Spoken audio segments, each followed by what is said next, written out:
Hello everyone, welcome back to Xylem, welcome back to the world of English. നിങ്ങളുടെ സ്വന്തം നാച്ചു സാറാണ്. 9ാം ക്ലാസ്സിൽ സ്കൂളൊക്കെ തുടങ്ങിയിട്ട് പ്രത്യേകിച്ച് ഇംഗ്ലീഷിൻ്റെ കാര്യത്തിൽ നമ്മൾ എപ്പോഴും ടെൻഷൻ അടിച്ചുകൊണ്ടിരിക്കുന്ന ഒരു കാര്യമാണ് സർ ഗ്രാമർ എങ്ങനെയാണ് ടാക്കിൾ ചെയ്യുക, ഗ്രാമറിൽ എങ്ങനെയാണ് സ്കോർ ചെയ്യുക. ഉറപ്പായിട്ടും അങ്ങനെ കൺഫ്യൂഷനുള്ള ആളുകൾ നിർബന്ധമായിട്ടും ഈ വീഡിയോ കാണാം. നിങ്ങൾക്ക് വേണ്ടിയിട്ടുള്ളതാണ് ഈ വീഡിയോ. നോക്കൂ, ആദ്യത്തെ ക്വസ്റ്റ്യൻ 9ാം ക്ലാസ്സിലെ ആദ്യത്തെ ചോദ്യം.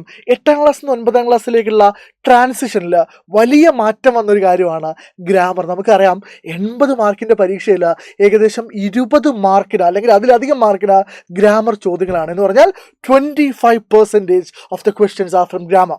അപ്പം അതുകൊണ്ട് തന്നെ വളരെ പ്രധാനപ്പെട്ടതാണ് ഗ്രാമറിൽ ഏതൊക്കെ ചോദ്യങ്ങളാണ്, ഏതൊക്കെ ടോപ്പിക്കിൽ നിന്നാണ് ചോദ്യങ്ങൾ വരിക. ഇംഗ്ലീഷിലെ മുഴുവൻ ഗ്രാമർ ടോപ്പിക്കൊന്നും 9ലും 10ലൊന്നും ചോദിക്കില്ല. അതിന് വളരെ കൃത്യമായൊരു പാറ്റേൺ ഉണ്ട്. ആ പാറ്റേൺ നിങ്ങൾക്കറിയോ? ഇല്ലെങ്കിൽ ഇതാണ് അതിനുള്ള ഉത്തരം. നമുക്ക് പ്രധാനമായിട്ടും ഈ 6 ഗ്രാമർ ടോപ്പിക്കുകളിൽ നിന്നാണ് ചോദ്യം വരിക. ഏതൊക്കെയാണ്?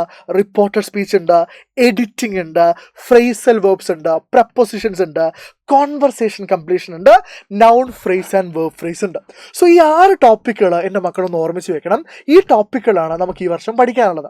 അപ്പോൾ സ്വാഭാവികമായിട്ടും സ്കൂളൊക്കെ തുറന്ന് ആദ്യത്തെ ചാപ്റ്റർ പഠിച്ചു തുടങ്ങിയിട്ടേ ഉണ്ടാവുള്ളൂ അല്ലേ? ഹാഫ് എ ഡേ അല്ലേ നിങ്ങളിപ്പോൾ പഠിച്ചുകൊണ്ടിരിക്കുന്ന ചാപ്റ്റർ, അല്ലെങ്കിൽ ഡെറ്റ്സ് ഓഫ് ഗ്രാറ്റിറ്റ്യൂഡ് സ്റ്റാർട്ട് ചെയ്തോ? സ്കൂളിലാണ് ഞാൻ പറയുന്നത്. നമ്മുടെ ബാച്ചിൽ ചാപ്റ്ററൊക്കെ ഓൾറെഡി മുന്നിൽ കിടക്കുന്നുണ്ട്. സോ അതുകൊണ്ട് ജോയിൻ ചെയ്യാത്ത ആൾക്കാരൊക്കെ നമ്മുടെ ബാച്ചിലേക്ക് ജോയിൻ ചെയ്യാം. അത് രണ്ടാമത്തെ കാര്യം. സോ ഞാൻ ചോദിക്കുന്ന ചോദ്യം, ഹാഫ് എ ഡേ എന്ന് പറഞ്ഞ ചാപ്റ്റർ പഠിച്ചു കഴിഞ്ഞു. അപ്പം നമ്മൾ സ്വാഭാവികമായിട്ടും ഗ്രാമറിന് വേണ്ടി അവസാനം വരെ കാത്തു നിൽക്കും. പരീക്ഷയുടെ ടൈം ടേബിളൊക്കെ തീരുമാനിച്ച കാലത്താണ് നമ്മൾ എന്ത് ചെയ്യുക? അയ്യോ, എനിക്ക് ഗ്രാമർ എന്ന് പറഞ്ഞുകൂടാ എന്നുള്ള ടെൻഷൻ അടിക്കുക. എന്നാൽ ആ ടെൻഷൻ കുറച്ച് നേരത്തെ നമ്മൾ എന്ത് ചെയ്യുക തുടങ്ങുക, ഗ്രാമറിനെ കുറിച്ച് നേരത്തെ എന്ത് ചെയ്യുക, ചിന്തിച്ചു തുടങ്ങുക. ക്വസ്റ്റ്യൻസ് പരമാവധി വർക്ക്ഔട്ട് ചെയ്ത് തുടങ്ങാം. ഫോർ എക്സാമ്പിൾ, ഇത് ഞാൻ പ്രത്യേകിച്ച് പറയേണ്ട ആവശ്യമൊന്നുമില്ലല്ലോ. സോ ലൈക്ക് ചെയ്യുക, മാക്സിമം ആളുകളിലേക്ക് എന്ത് ചെയ്യുക, ഷെയർ ചെയ്യുക. Let's get started. So edit the passage എന്നുള്ളതാണ് ആദ്യത്തെ ടോപ്പിക്, അല്ലെങ്കിൽ ഒരു ടോപ്പിക്ക്. എങ്ങനെയാണ് എഡിറ്റിങ്ങിൽ ചോദ്യം വരിക? 8ാം ക്ലാസ്സിലേക്ക് നമുക്ക് എഡിറ്റിംഗ് ചെറിയ രീതിയിൽ ചോദിക്കാറുണ്ട്. എന്നാൽ 9ാം ക്ലാസ്സിൽ ഉറപ്പായിട്ടും എഡിറ്റിംഗ് എന്ന് ചോദ്യം വരും. ഫോർ ഇൻസ്റ്റൻസ്, ഇത് നമ്മുടെ ആദ്യത്തെ ചാപ്റ്റർ എന്നുള്ളൊരു ചോദ്യമാണ്. Edit the passage given below. The boy's father shake him by the hand. So നിങ്ങളോട് ചോദിച്ചത് ഇവിടെ എന്താ ചെയ്യുക എന്നുള്ളതാണ്. അപ്പോൾ നമ്മളൊന്ന് വായിച്ചു നോക്കാം. The boy's father shake him by the hand and went off. അപ്പോൾ നമുക്ക് മനസ്സിലായി, വെൻറ്റ് ഓഫ് എന്നൊക്കെ കണ്ടപ്പോൾ നമുക്ക് മനസ്സിലായി അല്ലേ, വെൻറ്റ് ഓഫ്. ഈ പാസേജ് കിടക്കുന്ന എന്തിലാണ്? V2ലാണ്, പാസ്റ്റ് ടെൻസിലാണ്. അപ്പോൾ നമ്മൾ എന്ത് ചെയ്യുക, ഷെയ്ക്കിനെ പാസ്റ്റ് ടെൻസിലേക്ക് മാറ്റുക. ഷെയ്ക്കിൻ്റെ പാസ്റ്റ് ടെൻസ് എന്താ? ഷുക്കാണ്. നന്നായിട്ട് ടെക്സ്റ്റ് ബുക്ക് വായിച്ചവന് വേഗത്തിൽ ഇതിൻ്റെ ആൻസർ കിട്ടും. Then he proceeded few steps. അവിടെ എന്താ ചെയ്യേണ്ടത്? അടിപൊളി. ഫ്യൂ എന്ന് പറയുന്നത് സെമി നെഗറ്റീവാണ്. ലിറ്റിൽ എന്ന് പറഞ്ഞാലും ഫ്യൂ എന്ന് പറഞ്ഞാലും ഓൾമോസ്റ്റ് ഇല്ല എന്നാണ് അർത്ഥം. അപ്പം നമുക്ക് വേണ്ടത് കുറച്ച് എന്നാണ്. സോ ഫ്യൂ എന്നത് മാറ്റിയിട്ട് എന്താക്കണം? എ ഫ്യൂ സ്റ്റെപ്സ് എന്നാക്കണം. അപ്പോൾ 2 മാർക്ക് കിട്ടിയല്ലോ. ഓക്കെ, നിങ്ങൾക്ക് എത്ര മാർക്ക് കിട്ടി, നിങ്ങൾ ഏതൊക്കെ തെറ്റിച്ചു എന്നൊക്കെ നിങ്ങൾ കമൻറ്റ് ബോക്സിൽ പറയണം. നാച്ചു സാർ ഇത് വായിക്കും. Then came to a startled halt. അല്ലേ, ഇത് വായിച്ചവർക്കറിയാം. പിന്നെ എന്ത് ചെയ്തു? ഒരു ഞെട്ടലോടുകൂടെ. സ്റ്റാർട്ടിൽഡ് എന്ന് പറഞ്ഞാൽ ഷോക്ക്ഡ് ആൻഡ് സർപ്രൈസ്ഡ് എന്നാണ്. ഹോൾട്ട് എന്ന് വെച്ചാൽ സ്റ്റോപ്പ് എന്നാണ്. A line of trucks carry central security troops. അല്ലല്ലോ, ക്യാരി അല്ല, ക്യാരിയിങ് ആണ്. Okay, carrying central security troops crawled majestically by. Sir ഇവിടെ എന്താ പ്രശ്നം?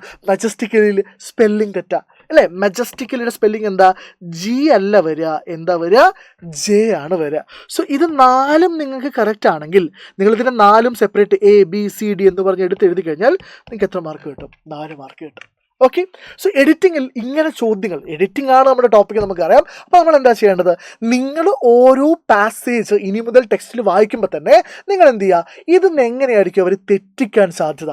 ഈ ഒരു പാസേജ് വായിച്ചു കഴിഞ്ഞാൽ അവിടെ എന്തൊക്കെയാണ് വാസും വേറൊക്കെ എവിടെ ഉപയോഗിച്ചത്, ഹാസ് എവിടെ ഉപയോഗിച്ചത്, സ്പെല്ലിംഗ് എന്താണ്, സോ എന്താണ് തെറ്റിക്കാൻ സാധ്യത, നിങ്ങൾക്ക് തന്നെ എളുപ്പത്തിൽ എന്ത് ചെയ്യാൻ പറ്റും? ക്വസ്റ്റ്യൻസ് ഉണ്ടാക്കാൻ വേണ്ടി പറ്റും. അങ്ങനെ ചെയ്യുമ്പോൾ നമ്മൾ അത്രമേൽ ഗംഭീരന്മാരായിട്ട് അത്രമേൽ കോൺഫിഡൻസോടുകൂടി നമ്മൾ പഠിക്കും.